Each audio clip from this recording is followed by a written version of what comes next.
We're talking about the topic of fake meat with NCBA CEO Colin Woodall and Minnesota Cattlemen and Policy Division Chair Don Schiefelbein.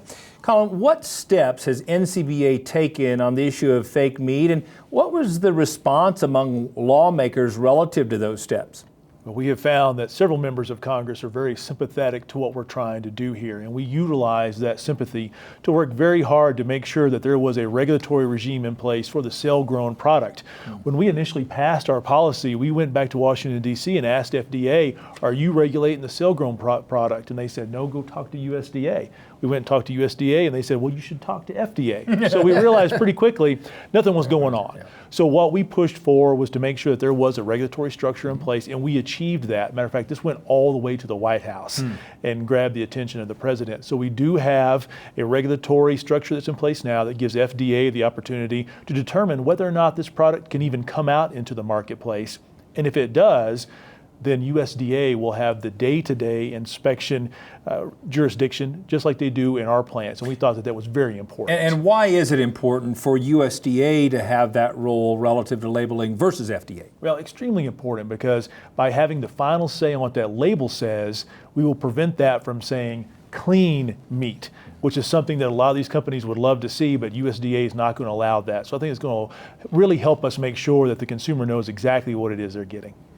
And Don, what more can we expect from NCBA relative to the fake meat issue? Well, we're going to continue to spread the word on clearly what fake meat is. We're going to try to arm all of our membership and get the word out through Twitter, through Facebook, by any means we can, to make sure when a consumer goes to the supermarket, they clearly understand the product they're buying and know exactly what the benefits and strengths are of beef.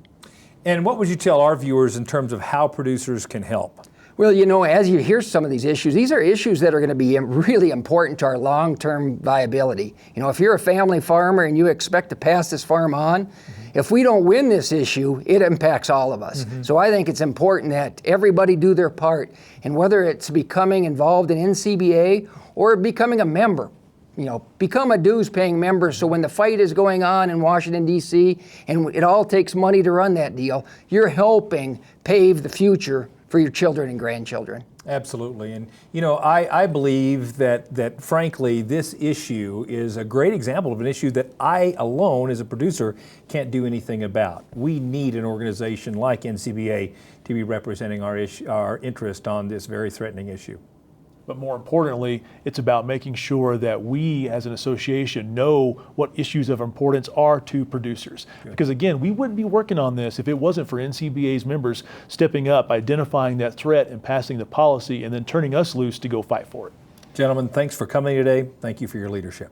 Thank you. Now, if you'd like to stay up to date on all the key issues and events from DC, one way is by becoming a member of NCBA. Members get the Beltway Beef newsletter. It's a weekly update straight from Washington that gives valuable insights on the key policy initiatives that may impact your business. To join, just call 1-866-233-3872, or you can visit the website ncba.org.